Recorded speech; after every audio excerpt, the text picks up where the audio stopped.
യേശു 2000 പന്നികളെ കൊല്ലാൻ അനുവദിച്ചത് എന്തുകൊണ്ടാണ് എന്നും ഒരു മനുഷ്യന്റെ അകത്ത് എങ്ങനെ 6000 ഭൂതങ്ങൾ ഉണ്ടായിരുന്നു എന്നും നിങ്ങൾ എപ്പോഴെങ്കിലും ചിന്തിച്ചിട്ടുണ്ടോ? ബൈബിളിലെ ഏറ്റവും ഞെട്ടിക്കുന്ന നിമിഷങ്ങളിൽ ഒന്നാണിത്. ശവകുടീരങ്ങളിൽ താമസിക്കുന്ന ഒരു പിശാച് ബാധിച്ച മനുഷ്യൻ, അവന്റെ ശരീരത്തിൽ 6000 ഭൂതങ്ങൾ. ഒരു മുന്നറിയിപ്പും ഇല്ലാതെ ഒരു വലിയ പന്നിക്കൂട്ടം മലയിൽ നിന്ന് കടലിലേക്ക് ചാടുന്നു. 2000 വർഷമായിട്ട് ക്രിസ്ത്യാനികൾക്കുള്ള ഏറ്റവും വലിയ ചോദ്യമാണ് എന്തുകൊണ്ട്? സൗഖ്യദായകനും രക്ഷകനുമായ യേശു എന്തുകൊണ്ടാണ് ഇങ്ങനെ ഒരു നാശം സംഭവിക്കാനായിട്ട് അനുവദിച്ചത്? ഭൂതങ്ങൾ ആ മനുഷ്യനെ വിട്ടുപോകുന്നതിന് പകരം പന്നികളിലേക്ക് പൊയ്ക്കോട്ടെ എന്ന് യാചിച്ചത് എന്തുകൊണ്ടാണ്? അതിലും ഞെട്ടിക്കുന്ന ഒരു കാര്യം എന്താണെന്ന് പറഞ്ഞാൽ, ഈ ഒരു വലിയ അത്ഭുതം കണ്ടിട്ട് പോലും മുഴുവൻ പട്ടണവും യേശുവിനെ അവിടെ നിർത്താതെ ആ ദേശം വിട്ടുപോകാനായിട്ട് നിർബന്ധിച്ചതിന്റെ കാരണം എന്താണ്? ഒരുപാട് പേർ ഈ ഭാഗം വായിച്ചിട്ട് മനസ്സിലാകാത്ത ഒരുപാട് കാര്യങ്ങളുണ്ട്. ചിലരിത് കാണിച്ച് ദൈവത്തിന്റെ സ്വഭാവത്തെ പോലും ചോദ്യം ചെയ്യാറുണ്ട്.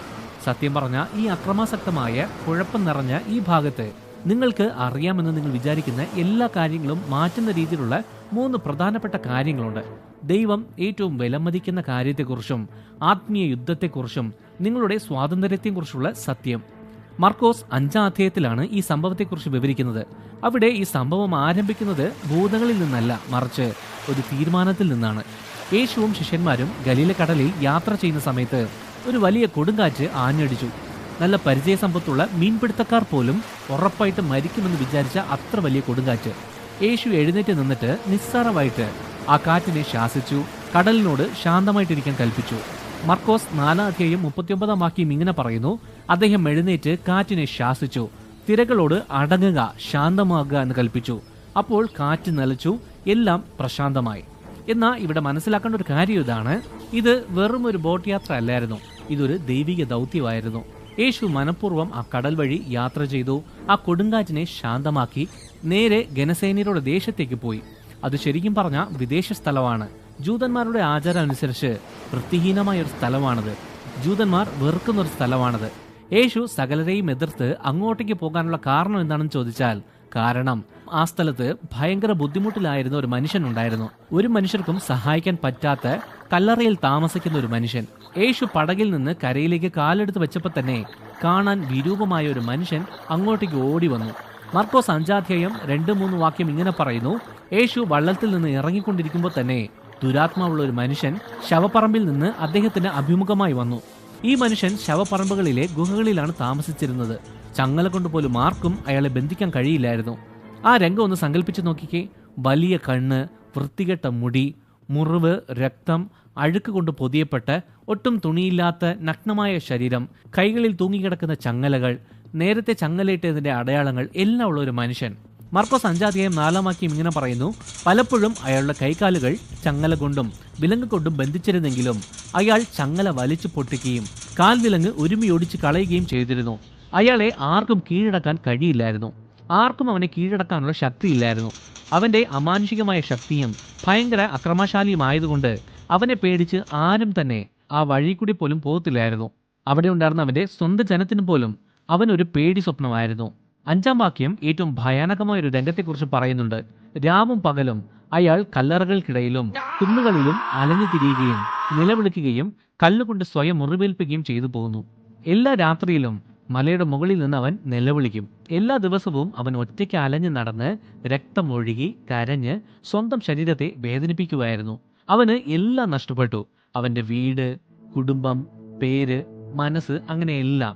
ശവകുടീരം അവൻ താമസിച്ച സ്ഥലം മാത്രമല്ല, അവൻ തന്നെക്കുറിച്ച് എന്താണോ വിശ്വസിച്ചത് അതിനെയാണ് കാണിക്കുന്നത്. മരിച്ചവൻ, ശപിക്കപ്പെട്ടവൻ, എല്ലാവരാലും മറക്കപ്പെട്ടവൻ. അതിനുശേഷം യേശു വന്നു. യാദൃശികമായിട്ടല്ല. ഒരു മനുഷ്യനും അടുക്കാൻ പറ്റാത്ത ഒരേ ഒരു മനുഷ്യനെ കാണാനായിട്ട് യേശു മനഃപൂർവ്വം കൊടുങ്കാറ്റ്, കടൽ, അങ്ങനെ എല്ലാം മറികടന്നു വന്നു. ആ മനുഷ്യൻ യേശുവിനെ ദൂരെ നിന്ന് കണ്ടു. അതിനുശേഷം ശ്രദ്ധേയമായ ഒരു കാര്യം സംഭവിച്ചു. മർക്കോസ് 5-ാം അധ്യായം 6-7 വാക്യങ്ങൾ ഇങ്ങനെ പറയുന്നു: യേശുവിനെ ദൂരത്ത് നിന്ന് തന്നെ കണ്ടിട്ട് അയാൾ ഓടിച്ചെന്ന് അദ്ദേഹത്തിന് മുമ്പിൽ മുട്ടുകുത്തി. യേശുവേ, പരമോന്നതനായ ദൈവത്തിന്റെ പുത്ര, അങ്ങ് എന്റെ കാര്യത്തിൽ ഇടപെടുന്നത് എന്തിന്? ദൈവത്തെ കൊണ്ട് ആണയിട്ട് ഞാൻ അപേക്ഷിക്കുന്നു, എന്നെ പീഡിപ്പിക്കരുതേ എന്ന് അയാൾ അത്യുച്ചത്തിൽ വിളിച്ചു പറഞ്ഞു. അവൻ നിലവിളിച്ചു, പക്ഷേ യേശുവിനെ ആരാധിച്ചു എന്നത് ശ്രദ്ധിക്കേണ്ടതാണ്. അവൻ യേശുവിന്റെ കാൽക്കൽ വീണു. എന്നെ ഒന്നും ചെയ്യരുത് എന്ന് ഒരുപാട് അപേക്ഷിച്ചു. നല്ല ഇരുട്ടുള്ള സ്ഥലത്ത് പെട്ടെന്ന് വെളിച്ചം വന്നു കഴിഞ്ഞാൽ എന്താണ് സംഭവിക്കുന്നത്? അത് തന്നെയാണ് ഇവിടെയും സംഭവിച്ചത്. 10 ഗ്രീക്ക് നഗരങ്ങൾ ഒരുമിച്ചുള്ള ഒരു സ്ഥലമാണ് ഈ ദക്കപ്പൊലി എന്നറിയപ്പെടുന്ന ഗരസേന്യരുടെ ദേശം. റോമൻ സ്വാധീനത്തിൽ പ്രജാതീയ ആചാരങ്ങളിൽ കെട്ടിപ്പടുത്ത് അന്യദൈവത്തെ ആരാധിക്കുന്ന ഒരു സ്ഥലമായിരുന്നു ഇത്. ഈ സ്ഥലം ഒരു പ്രത്യേക കാര്യത്തിന് പേരുകേട്ടതാണ്. എന്താണെന്ന് പറഞ്ഞാൽ പന്നി ഫാം. നിങ്ങൾ തോറ വായിച്ചിട്ടുണ്ടെങ്കിൽ അതിനകത്ത് പന്നികളെ കർശനമായിട്ട് നിരോധിക്കുന്നുണ്ട്. ലേവ്യ പുസ്തകം 11 അധ്യായം 7 വാക്യം ഇങ്ങനെ പറയുന്നു: പന്നിയുടെ കുളമ്പ് പിരിഞ്ഞ് പൂർണ്ണമായി പിളർന്നതാണ്, എന്നാൽ അത് അയവിറക്കുന്നില്ല, അത് നിങ്ങൾക്ക് അശുദ്ധമാണ്. ഇത് വെറും ഭക്ഷണത്തെക്കുറിച്ചുള്ളത് മാത്രമല്ല, ഇത് ഉടമ്പടിയായിരുന്നു, നിയമമായിരുന്നു, മറ്റുള്ളവരിൽ നിന്ന് വേറിട്ട് നിൽക്കാനുള്ള അടയാളമായിരുന്നു. എന്നിരുന്നാലും ഇവിടെ ദക്കപ്പൊലി ദേശത്ത് പന്നി നല്ലൊരു വ്യവസായമായിരുന്നു. ആയിരക്കണക്കിന് പന്നികൾ അവിടെ ഉണ്ടായിരുന്നു. ദൈവം അശുദ്ധമെന്ന് പറഞ്ഞ ആ മൃഗം കാരണം ഉണ്ടായ വലിയൊരു സമ്പദ് വ്യവസ്ഥ. യേശു ആ കടൽ കടന്ന് അവിടെ എത്തിയപ്പോൾ യേശു എന്തോ വെറുതെ വലിയ കടൽ കടന്ന് വന്നു എന്നല്ല, യേശു നിയമത്തെ മുഴുവൻ അടിച്ചോടിച്ചാണ് അങ്ങോട്ടേക്ക് വന്നത്. പ്രവാചകന്മാർക്ക് കൊടുത്തിരുന്ന ദൈവത്തിന്റെ നിയമം പരസ്യമായി ലംഘിച്ചാണ് യേശു അവിടെ കാലെടുത്ത് വെച്ചത്. ഇനി ഈ ഭാഗം വായിക്കുന്ന പല ആളുകൾക്കും കൺഫ്യൂഷൻ ഉണ്ടാകുന്ന ഒരു കാര്യത്തെക്കുറിച്ച് നമുക്ക് നോക്കാം. മത്തായി 8 അധ്യായം 28 വാക്യം പറയുന്നത് അവിടെ ഒരാളല്ല, ഭൂതം ബാധിച്ച 2 പേരുണ്ടായിരുന്നു എന്ന്. മർക്കോസും ലൂക്കോസും അവിടെ ഭൂതത്താൽ ബാധിക്കപ്പെട്ട ഒരു വ്യക്തിയെ ഉണ്ടായിരുന്നുള്ളൂ എന്ന് പറയുന്നു. ഈ വ്യത്യാസം വരാനുള്ള കാരണം എന്താണെന്ന് ചോദിച്ചാൽ ഇതൊരു വൈരുദ്ധ്യമല്ല, ഇത് ഒരു കാര്യത്തെ ഊന്നി പറയുന്നു. മത്തായി യഹൂദ ജനത്തിന് വേണ്ടിയാണ് എഴുതുന്നത്. അതിൽ 2 പുരുഷന്മാരുണ്ടായിരുന്നു എന്ന് പറയുന്നു. ഇത് 2-3 സാക്ഷിമൊഴികൾ വേണമെന്ന് പറയുന്ന ആവർത്തനം 19 അധ്യായം 15 വാക്യത്തിലെ നിയമപരമായ തത്വത്തെ അടിസ്ഥാനമാക്കിയിട്ടുള്ളതായിരിക്കാനാണ് സാധ്യത. മർക്കോസും ലൂക്കോസും അന്യജാതിക്കാർക്കാണ് എഴുതിയത്. ആർക്കാണോ ആ ഭൂതം ബാധിച്ചത് ആ വ്യക്തിക്ക് മാത്രം ഊന്നൽ കൊടുത്ത് പറയുന്നു. വ്യത്യസ്തമായ എഴുത്തുകാർ വ്യത്യസ്തമായ ആൾക്കാർക്ക് വേണ്ടി വ്യത്യസ്തമായ ഊന്നൽ കൊടുത്തു എന്ന ഒരേ സംഭവം, ഒരേ ശക്തി, ഒരേ യേശു എന്ന ഈ ഒരു കാര്യം മനസ്സിൽ സൂക്ഷിക്കുക. ദൈവത്തിന്റെ നിയമങ്ങൾ ലംഘിച്ച് ലാഭം നേടുന്ന ഒരു സ്ഥലത്തേക്ക് യേശു വന്നു. അവിടെ പന്നികളാണ് സാമ്പത്തിക അടിത്തറ. മർക്കോസ് 5 അധ്യായം 8 വാക്യത്തിൽ യേശു ഇങ്ങനെ കൽപ്പിച്ചിട്ടുണ്ടായിരുന്നു: ദുരാത്മാവേ, ഇവനിൽ നിന്ന് പുറത്തു പോക എന്ന്. യേശു അധികാരത്തോടെ കൽപ്പിച്ചു. എന്ന ദുരാത്മാക്കൾ യേശുവിന്റെ കാല് പിടിച്ചു. അപ്പോൾ യേശു ഒരു ചോദ്യം ചോദിച്ചു. 9 വാക്യം ഇങ്ങനെ പറയുന്നു: പിന്നെ യേശു അവനോട്, നിന്റെ പേരെന്താ എന്ന് ചോദിച്ചു. എന്റെ പേര് ലഗിയോൻ, ഞങ്ങൾ അസംഖ്യമാകുന്നു എന്ന് അയാൾ ഉത്തരം പറഞ്ഞു. യേശു ഇങ്ങനെ ചോദിക്കാനുള്ള കാരണം എന്താണ്? യേശു സർവജ്ഞാനിയാണ്. യേശുവിന് എല്ലാം തന്നെ അറിയാം. പിന്നെ ഇങ്ങനെ ചോദിക്കേണ്ട കാര്യമില്ലല്ലോ. എന്തിനാണ് അങ്ങനെ ചോദിച്ചത് എന്ന് ചോദിച്ചാൽ അത് അവിടെ നോക്കി നിൽക്കുന്നവർക്ക് വേണ്ടിയുള്ളതായിരുന്നു, നമുക്ക് വേണ്ടിയുള്ളതായിരുന്നു. കാരണം വെളിപ്പെടുത്താൻ പോകുന്നത് ഈ മനുഷ്യൻ അനുഭവിച്ച പീഡനത്തിന്റെ അമ്പരപ്പിക്കുന്ന വ്യാപ്തിയെയാണ്. ലഗിയോൻ റോമൻ സൈന്യത്തിൽ ഉപയോഗിച്ചിരുന്ന ലാറ്റിൻ ഭാഷയിലുള്ള ഒരു വാക്കാണിത്. ഒരു ലഗിയോൻ എന്ന് പറഞ്ഞാൽ ഏകദേശം 4000 മുതൽ 6000 വരെ സൈനികർ അതിൽ ഉൾപ്പെടും. ഈ മനുഷ്യൻ ഒരു ഭൂതത്തെയല്ല കൈകാര്യം ചെയ്തത്, അന്ധകാരത്തിന്റെ ഒരു സൈന്യം മുഴുവൻ അവനെ കീഴടക്കി. ആയിരക്കണക്കിന് ആത്മാക്കൾ ഒരു ദുർബലനായ മനുഷ്യന്റെ നിയന്ത്രണത്തിനു വേണ്ടി പോരാടുകയായിരുന്നു. അതുകൊണ്ട് അവൻ രാവും പകലും നിലവിളിച്ചതിൽ അത്ഭുതപ്പെടാനില്ല. കാരണം ഇത്രയും ആത്മാക്കളാണ് അവന്റെ ഉള്ളിൽ നിന്ന് പ്രവർത്തിക്കുന്നത്. ഇതിനെ അടിച്ചമർത്തൽ എന്നല്ല, അവന്റെ ഉള്ളിൽ ആത്മാക്കൾ അധിനിവേശം ചെയ്തു എന്ന് വേണം പറയാൻ. ഇത്രയും എണ്ണം ഉണ്ടായിരുന്നിട്ടും, വലിയ കൂട്ടായ ശക്തി ഉണ്ടായിരുന്നിട്ടും ആ ഭൂതങ്ങളെല്ലാം ഒരുമിച്ച് യേശുവിന്റെ മുമ്പിൽ വിറച്ചു. ഭൂതങ്ങൾ ഒരുപാടുണ്ട്, അത് സത്യമാണ്. പക്ഷെ യേശു അതുല്യനാണ്. ആ ദുരാത്മാക്കൾ എല്ലാം മഹോന്നതനായ ദൈവത്തിന്റെ പുത്രനാണ് ഈ യേശു എന്നുള്ളത് മനസ്സിലാക്കി.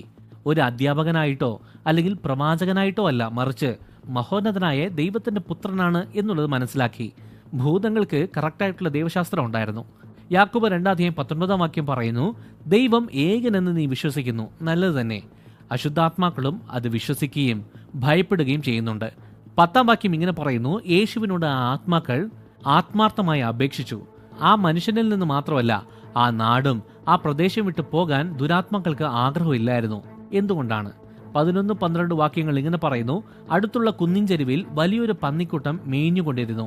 ദുരാത്മാക്കൾ യേശുവിനോട്, ഞങ്ങളെ പന്നികളിലേക്ക് അയക്കണമേ, അവയിൽ പ്രവേശിക്കാൻ ഞങ്ങളെ അനുവദിക്കണമേ എന്ന് യാചിച്ചു. അവൻ ആത്മാർത്ഥമായി നിരാശയോടെ യാചിച്ചു. ഒരു മനുഷ്യന്റെ അകത്ത് നിന്ന് ആ പ്രദേശത്തെ മൊത്തം ഭയപ്പെടുത്തിയ ഈ ആത്മാക്കൾ ഇപ്പോ ഒരു ന്യായാധിപന്റെ മുമ്പിൽ നിൽക്കുന്ന തടവുകാരെ പോലെ വിറയ്ക്കുമായിരുന്നു. ഇനി പന്നിയിലേക്ക് പൊയ്ക്കോട്ടെ എന്ന് ചോദിക്കാനുള്ള കാരണം എന്താണെന്ന് ചോദിച്ചാൽ, കാരണം ഭൂതങ്ങൾക്ക് എന്തെങ്കിലും ഒരു ശരീരം വേണം. അതിന് മൃഗങ്ങളെ ചോദിക്കണോ? പന്നികളെ ചോദിക്കാനുള്ള കാരണം എന്താണെന്ന് ചോദിച്ചാൽ, അല്ലെങ്കിൽ ഭയങ്കര കഷ്ടം അനുഭവിക്കേണ്ടി വരും എന്നതാണ് സത്യം. ലൂക്കോസ് 8 അധ്യായം 31 വാക്യം വ്യക്തമായി പറയുന്നു: പാതാളത്തിലേക്ക് പോകാൻ ഞങ്ങളോട് ആജ്ഞാപിക്കരുത് എന്ന് അവർ യേശുവിനോട് കേണപേക്ഷിച്ചു കൊണ്ടിരുന്നു. പാതാളം അതായത് അന്തിമ വിധിക്ക് വേണ്ടി കാത്തിരിക്കുന്ന വീണുപോയ ദൂതന്മാരുള്ള സ്ഥലം. ഏത് സമയത്തും യേശുവിന് ആ അശുദ്ധാത്മാക്കളെ അങ്ങോട്ടേക്ക് അയക്കാൻ അധികാരമുണ്ടെന്ന് പിശാചികൾക്ക് അറിയായിരുന്നു. അത് പേടിച്ചുപോയി. അതുകൊണ്ട് പന്നികളിൽ വിട്ടാ മതി എന്ന് യാചിച്ചു. പാതാളത്തിൽ പോയി കഷ്ടപ്പെടുന്നേക്കാട്ടിലും നല്ലത് അശുദ്ധ മൃഗങ്ങളിൽ കയറുന്നതാണ് എന്നുള്ളതാണ്.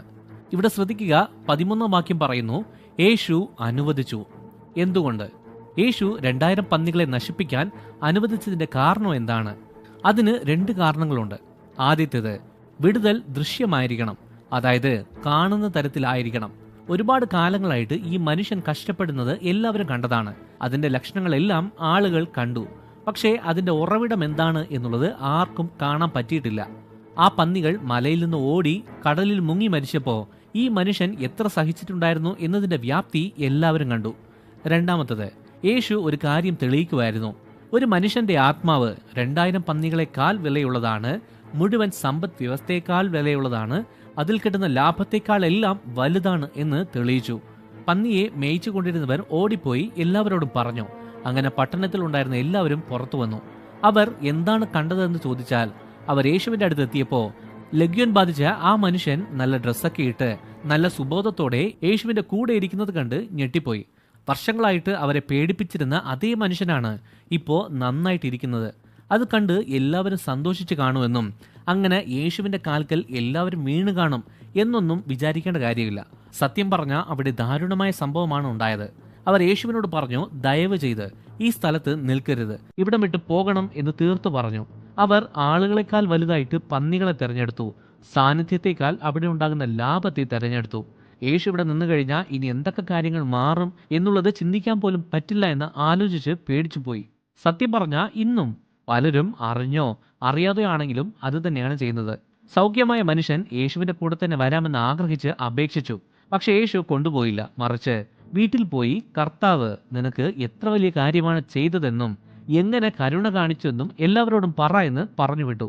സുവിശേഷ പുസ്തകങ്ങൾ മുഴുവൻ വായിച്ചാലും തന്നെ അനുഗമിക്കാൻ ആഗ്രഹിക്കുന്ന ഒരാളുടെ അടുത്തും യേശു വേണ്ട എന്ന് പറഞ്ഞതായിട്ട് നമുക്ക് കാണാൻ പറ്റില്ല. പക്ഷെ യേശു ഈ മനുഷ്യനോട് പറഞ്ഞു. എന്താണ് കാരണം എന്നറിയാവോ? ഈ മനുഷ്യന് ഒരു പ്രത്യേക ദൗത്യം ഉണ്ടായിരുന്നു. യേശുവിന് ഇനി ആ പട്ടണത്തിലേക്ക് വരാൻ പറ്റില്ല, പക്ഷേ സുവിശേഷം നിലനിൽക്കേണ്ടതുണ്ട്. അങ്ങനെ യേശു അവനെ നിയോഗിച്ചു. അങ്ങനെ ആ മനുഷ്യൻ പോയി യേശു തനിക്ക് ചെയ്തതെല്ലാം ദെക്കപ്പൊലി നാട്ടിൽ അറിയിച്ചു തുടങ്ങി. എല്ലാവരും അത്ഭുതപ്പെട്ടു. ഈ മനുഷ്യൻ ദെക്കപ്പൊലി ദേശത്തുണ്ടായിരുന്ന 10 നഗരങ്ങളിൽ എല്ലായിടത്തും സഞ്ചരിച്ച്, അതൊരു വലിയ വിജാതീയ പ്രദേശമാണ്, അവിടെ തനിക്കുണ്ടായ മാറ്റം പരസ്യമായിട്ട് പ്രഖ്യാപിച്ചു. എല്ലാവരും അത്ഭുതപ്പെട്ടു. അവൻ ദൈവശാസ്ത്രം പഠിച്ച് അതിലെ കാര്യങ്ങളല്ല പറഞ്ഞത്, യേശു എന്താണോ ചെയ്തത് അത് പറഞ്ഞു. അവന് സെമിനാരിയിൽ പോയി പഠിച്ചതിന്റെ സർട്ടിഫിക്കറ്റ് ഒന്നുമില്ല. അവന് ഒരു കാര്യം മാത്രമേ അറിയാവുള്ളൂ, ഞാൻ ചങ്ങലയിലായിരുന്നു, ഇപ്പോൾ ഞാൻ സ്വതന്ത്രനാണ്. ഞാൻ പീഡിപ്പിക്കപ്പെട്ടു, ഇപ്പോൾ എനിക്ക് സമാധാനമുണ്ട്. അത് മതിയായിരുന്നു. ഇതുപോലെ തന്നെ നിങ്ങളുടെ സാക്ഷ്യവും വളരെ പ്രധാനപ്പെട്ടതാണ്. യേശു വിടുവിച്ച മനുഷ്യൻ സെമിനാരിയിൽ പോയില്ല. അയാൾക്ക് അപ്പോളജറ്റിക്സ് എന്നാണ് എന്നറിയില്ല. പക്ഷേ അദ്ദേഹത്തിന് ഒരു അനുഭവം ഉണ്ടായിരുന്നു. യേശു പറഞ്ഞു, നീ പോയി അവരോട് പറയുക, അത് മതിയായിരുന്നു. നിങ്ങളും എനിക്ക് യോഗ്യതയില്ലല്ലോ എന്ന് ചിലപ്പോൾ ചിന്തിക്കുന്നവരായിരിക്കും. പക്ഷേ നിങ്ങളെ യോഗ്യരാക്കുന്നത് യേശു നിങ്ങളിൽ എന്ത് ചെയ്തു എന്നതിനെ അടിസ്ഥാനമാക്കിയുള്ളതാണ്. അങ്ങനെ യേശു നിങ്ങളുടെ ലൈഫിൽ ചെയ്ത അത്ഭുത കാര്യങ്ങൾ എന്താണ്? താഴെ കമന്റ് ബോക്സിൽ പറയുക. അത് മറ്റുള്ളവരും കണ്ട് ദൈവത്തെ സ്തുതിക്കട്ടെ. ഈ വീഡിയോ ഇഷ്ടമായ ലൈക്ക് ചെയ്യുക, ഈ ചാനൽ സബ്സ്ക്രൈബ് ചെയ്യുക. നിങ്ങൾ ദൈവത്താൽ അനുഗ്രഹിക്കപ്പെട്ടവർ.